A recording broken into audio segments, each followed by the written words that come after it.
Now, at the point that the child moves into the next stage from this barzakh into the dunya, and that's why dunya means the lowest world. It is the lowest. We are in the lowest world in this hierarchy of worlds. When the child comes into the dunya, the first thing that is done is the adhan is recited into the right ear. And the formula, which is known as the iqama, which is done before the prayer, is recited into the left ear.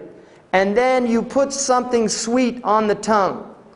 Dates, like choose some dates and put it on the tongue. And the reason for this is that there are two important things that every human being should know about the dunya. The first is the wa'ad, and the second is the wa'id. The wa'ad is the promise that you will go back to the divine presence from whence you came. This is a promise. You will go back to the divine presence, because the child is moving into the realm of separation. They're still in divine unity. And this is why children are not in a differential state. They can't differentiate at this point.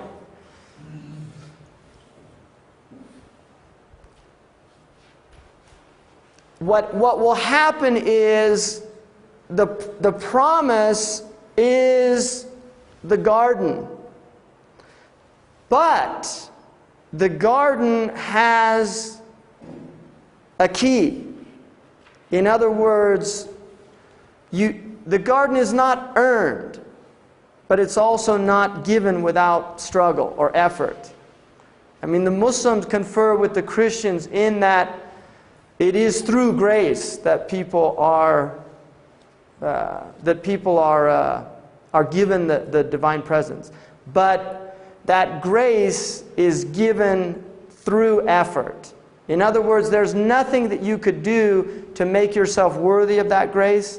So it's not something that can be achieved or earned, but at the same time, there has to be the move towards that it's not given without that effort.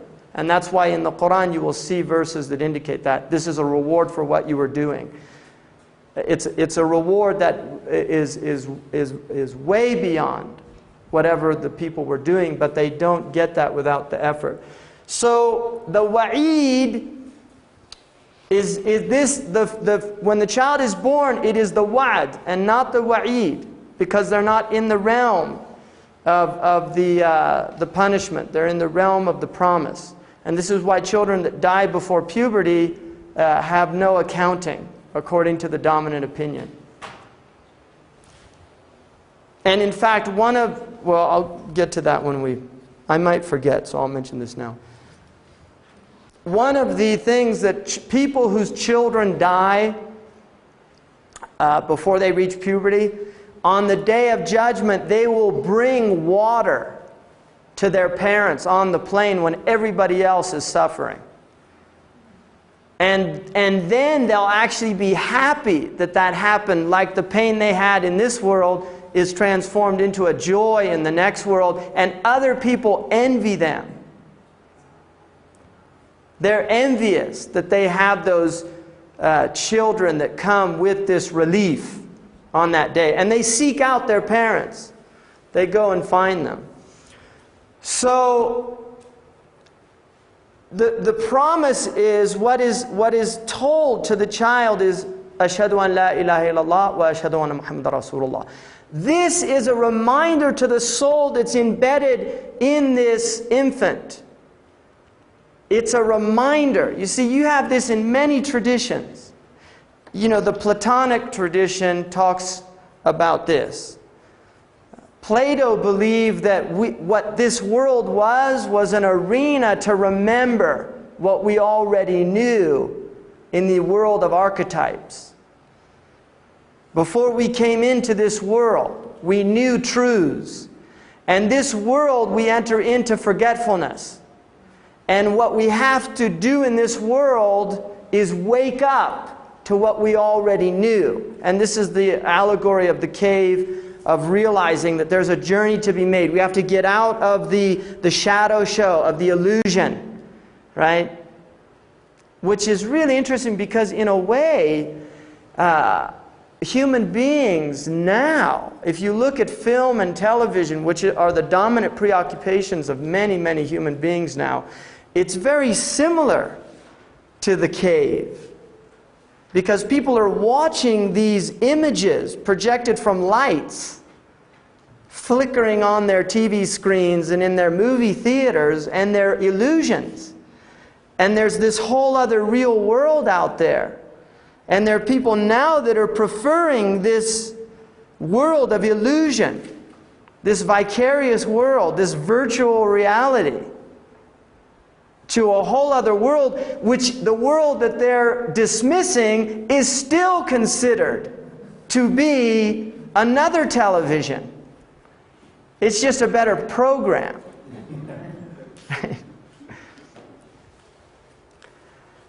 So that is the reminder to the soul. And there's a belief that the soul hears that. And it resonates. And there's a deep belief in the Islamic tradition that when people hear La ilaha illallah, that it resonates with them. That they recognize the truth of it. Just remind people of the meaning of what you're saying in Arabic. Right. I mean, everybody knows. Does anybody not know what La ilaha illallah means? Everybody knows that, right? La ilaha illallah. There's no God but Allah. Yeah. That is the I mean, from the Muslim perspective, that is the reason we were created, to testify to that truth. There's no other purpose. And Muhammad Rasulullah, which I mentioned, earlier, is only the latest formula. There were Isa Rasul, Jesus is the messenger of Allah, Abraham is the messenger of Allah, possibly Buddha was the messenger of the truth, Krishna, I don't know about, because they're not mentioned by name, but there are many traditional Muslim scholars that said that there are high probabilities that those traditions were prophetic traditions. That came to their people with their language and their understanding, which is where you'll get these differences. But the truth of La ilaha illallah is something that souls recognize. And kufr is covering up that truth. That's what a person who is not in a state of submission is called a kafir, which is often translated as infidel, which is not a correct translation. Infidel is actually a Latin Christian term for people that didn't accept Christianity. Infidelis, without faith.